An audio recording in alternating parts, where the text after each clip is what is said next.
ওয়াত্তাকু ইয়াওমান, ইত্তাকু, হুম? তাকওয়ার মূল অর্থ আত্মরক্ষা করা। ইয়াওমান, তোমরা সেই দিন থেকে আত্মরক্ষা করো। ওয়াত্তাকু শব্দটা কোরআনে অনেকবার আসবে। ওয়াত্তাকু, ফাত্তাকু মূল হচ্ছে ইত্তাকু, এর সাথে ওয়াও বা ফা যুক্ত হয়ে অনেকবার আসছে। এবং ইত্তাকু, তোমরা ভয় করে চলো অথবা আত্মরক্ষা করো।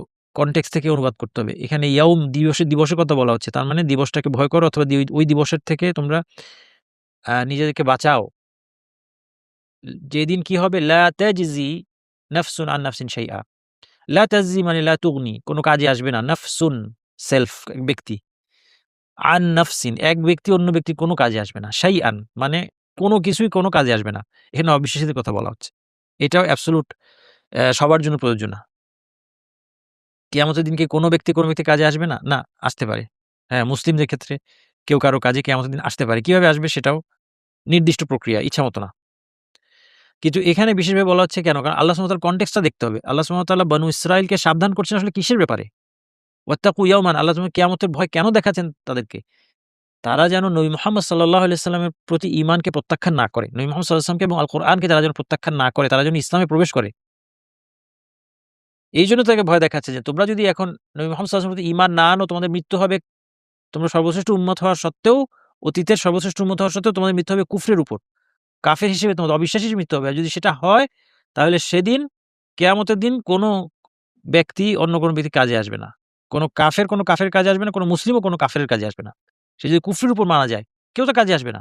ওয়ালা ইউকবালু, ক্বাবিলা ইয়াকবালু থেকে ইউকবালু মানে গ্রহণ করা, ইউকবালু হচ্ছে প্যাসিভ ভয়েসে, গ্রহণ করা হবে না। লা ইউকবালু, কবুল, হ্যাঁ? গ্রহণ করা। লা ইউকবালু, কবুল করা হবে না। মিনহা, হা বলতে এখানে নফসকে বুঝাচ্ছে। হা বলতে মিন মানে থেকে, হা মানে একটা ফেমিনিন প্রোনাউন, এ নফসকে বুঝাচ্ছে।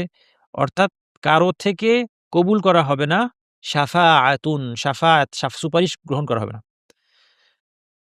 কারো থেকে সুপারিশ গ্রহণ করা হবে না। এটাকেও কোরআনের অন্য আয়াত এবং হাদিস দিয়ে বুঝতে হবে যে, যেই সুপারিশটা গ্রহণ হবে না, এখানে যেটা বলা হচ্ছে নেগেট করা হয়েছে যে সুপারিশ হবে না। এটা মানে কাফেরের জন্য সুপারিশ হবে না। কিন্তু অন্যান্য আয়াত থেকে এবং হাদিস থেকে আমরা জানতে পারি যে মুসলিমদের মধ্যে পাপাচারীদের জন্য সুপারিশ হবে এবং মুসলিমরা সুপারিশ করতে পারবে। কাফের সুপারিশ তো করতে পারবেই না, কোনো প্রশ্ন নাই। কোনো কাফেরের জন্য কোনো সুপারিশ গ্রহণযোগ্য হবে না। একমাত্র ব্যতিক্রম হচ্ছে আবু তালিব। আবু তালিবের জন্য নবী মুহাম্মদ সাল্লাল্লাহু আলাইহি ওয়াসাল্লামের কারণে আবু তালিবের শাস্তি লাগু করা হবে জাহান্নামে। কিন্তু আর কোনো কাফেরের জন্য কোনো সুপারিশ নাই। এখানে এটা বলা হচ্ছে। অন্য আয়াতে বলা হচ্ছে যে আল্লাহর অনুমতিক্রমে সুপারিশ হতে পারে। এবং হাদিসে এটাকে স্পষ্ট করে দেওয়া হয়েছে যে যারা পাপাচারী কিন্তু মুমিন জাহান্নামে চলে গিয়েছে তাদের পাপের কারণে, তাদেরকে একসময় সুপারিশের মাধ্যমে বের করা হবে। তাইলে কোরআন এবং হাদিস একটাকে আরেকটা দিয়ে বুঝতে হবে। এইটা না করার কারণে বিভিন্ন দল পথভ্রষ্ট হয়েছে। আমরা যেন তাদের অন্তর্ভুক্ত না হই।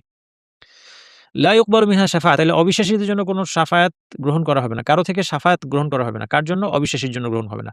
ওয়ালা ইউখাযু, আখাযা ইয়াখুযু থেকে আসছে। আখাযা মানে সে নিয়েছে, ইয়াখুযু সে নেয় বা নিবে, ইউখাযু নেওয়া হয়, প্যাসিভ।